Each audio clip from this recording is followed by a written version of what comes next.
Baik, terima kasih Anda masih menyaksikan Sulawesi Tengah hari ini. Informasi selanjutnya masih akan kami hadirkan dalam beberapa segmen lagi. Nah, kali ini kami akan terhubung dengan Ketua Ombudsman RI Perwakilan Provinsi Sulawesi Tengah. Ya, halo, selamat sore.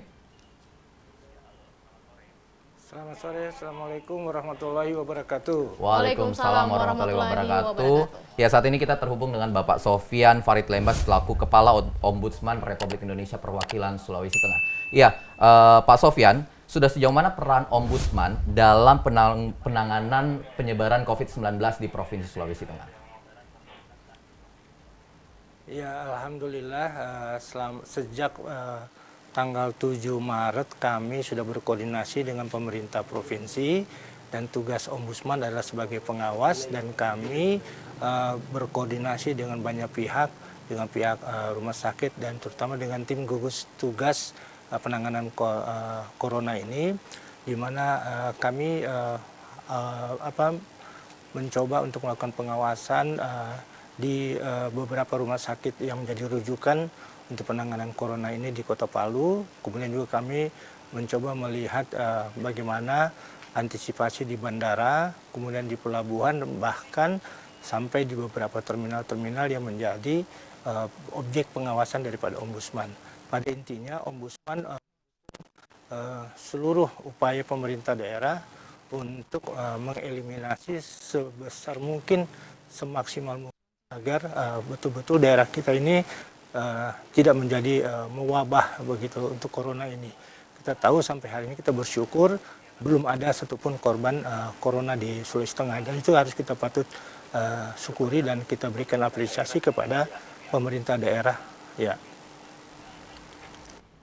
Baik, Bapak Sofyan, bagaimana tanggapan Ombudsman perihal keputusan Gubernur tentang pembatasan arus barang dan arus penumpang, Pak?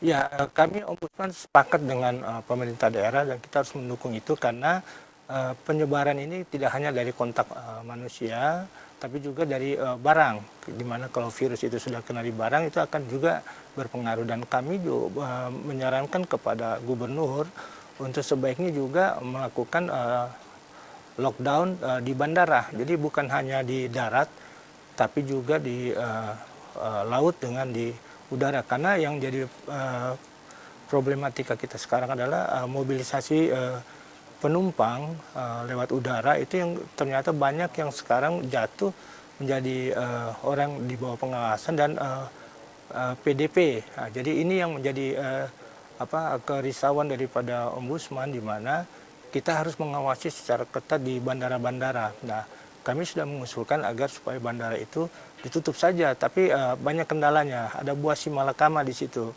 sehingga kita harus berpikir lebih jernih lagi untuk bisa bagaimana caranya mencegah masuknya orang-orang yang kena dalam PDP begitu, yang dalam sudah terjangkit suspek lah seperti itu. Nah, yang kami risaukan ini di Morowali. Nah, di Morowali itu bandara IMIP itu sama sekali tidak bisa terkontrol oleh kita tidak bisa awasi. Di sana ada penerbangan langsung dari Beijing, Halim ke IMIP, kemudian dari Beijing ke Manado, Manado masuk ke IMIP.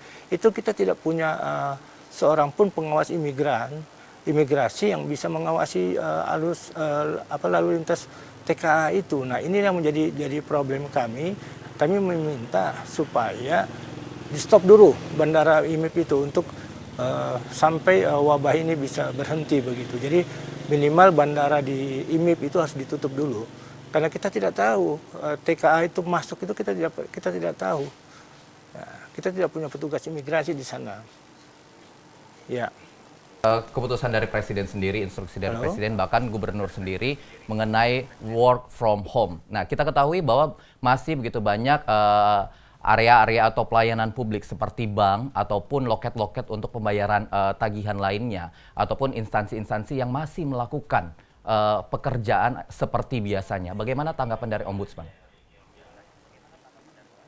Iya, kerja di rumah itu salah satu bahagian penting yang harus kita patuhi begitu. Jadi termasuk social distancing itu juga itu menjadi bagian kita. Dan memang disinilah problematikanya karena kita berhadapan dengan bencana non alam, kita berhadapan dengan virus.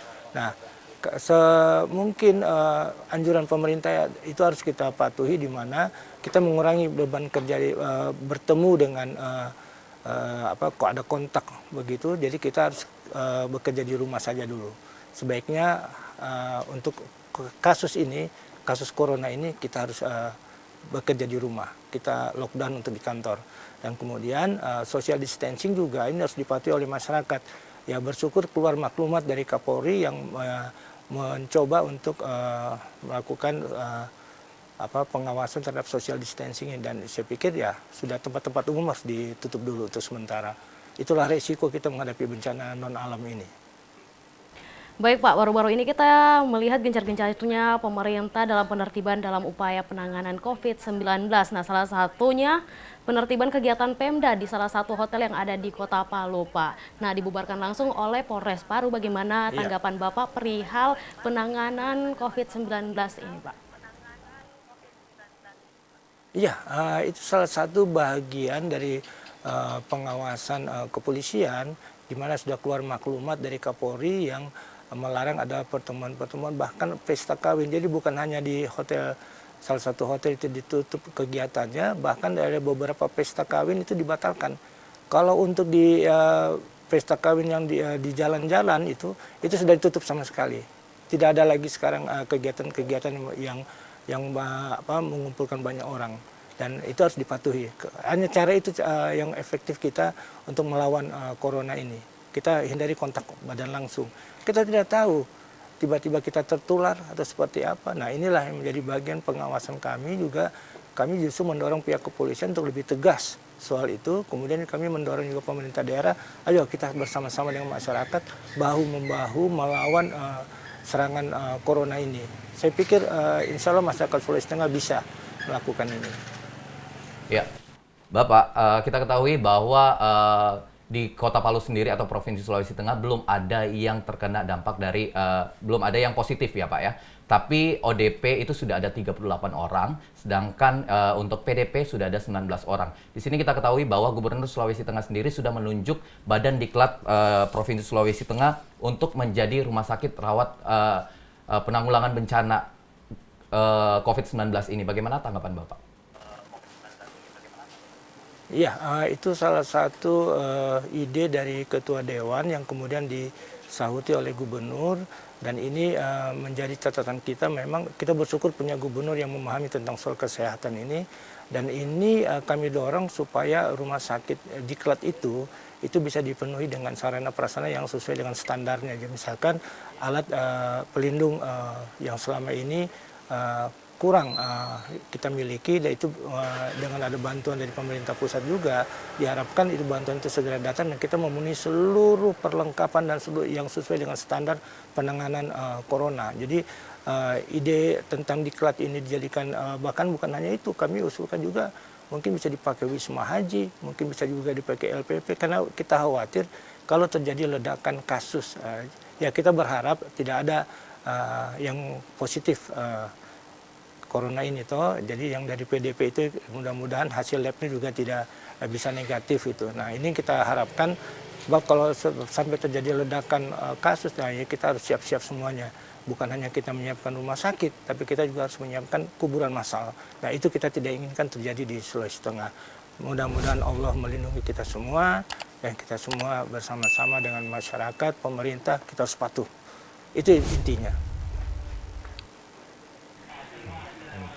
Ya, baik Pak, tugas dan fungsi Ombudsman sendiri kan sebagai pelayanan atau pengawasan terhadap masyarakat. Nah, masyarakat pelayanan Ombudsman sendiri melalui tatap muka atau langsung pakai media online atau bagaimana Pak? Ya, hari ini kami mendapat musibah di mana dua pimpinan kami sudah terkena corona. Jadi kami langsung melakukan yang namanya bekerja 100% bekerja di rumah seluruh, dan kami akan melakukan tetap pelayanan tetap kami lakukan dengan cara bergilir. setiap ini 2 orang asisten bergilir bekerja di kantor, dan itu pun tidak boleh bertatap langsung dengan pelapor, tapi kami cukup dengan melalui menggunakan media sosial, Facebook maupun WA dan yang lainnya. Jadi kita kalau perlu kita telekonferensi dan melakukan pemeriksaan laporan masyarakat. Nah, ini yang sekarang kami lakukan, dan terus terang kami sudah menerapkan standar pelayanan khusus untuk corona ini. Jadi kami ketika ada pelapor datang itu juga harus disterilkan dulu, itu kami lakukan, dan itu juga tidak boleh bertatap muka langsung, dan itu tidak boleh dalam durasi yang lama. Jadi minimal 20 menit saja cukup bertatap muka, dengan mengatur jarak hampir 2 meter, baru setelah itu kita terima berkas-berkasnya semua, dan inilah yang kami tetap berikan pelayanan. Jadi tetap pelayanan kami lakukan selama wabah ini terjadi. Jadi kami tetap memberikan pelayanan kepada masyarakat. Hanya kami sekarang lebih banyak menggunakan WhatsApp untuk sementara seperti itu. Terima kasih Bapak Sofyan Farid Lemba selaku Kepala Ombudsman Republik Indonesia Perwakilan Sulawesi Tengah yang sudah menyiapkan waktu berwawancara dengan kita pihak TVRI Sulawesi Tengah dalam penanggulangan bencana COVID-19. Dan kita berharap juga Bapak beserta dengan jajarannya bisa menjaga kesehatan dan bisa mencegah COVID-19 untuk menyebar di Sulawesi Tengah. Ya. Baik, saudara, informasi selanjutnya akan kami hadirkan dalam segmen Lintas TVRI berikut ini. Sorry.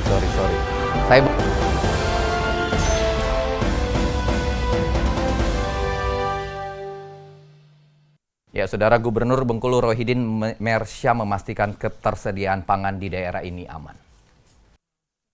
Tim pengendali daerah dan Satgas Pangan akan menghitung kebutuhan sembako untuk memastikan ketersediaan pangan aman, dan nantinya Pemprov Bengkulu juga akan mengadakan rapat tersendiri terkait ketersediaan pangan.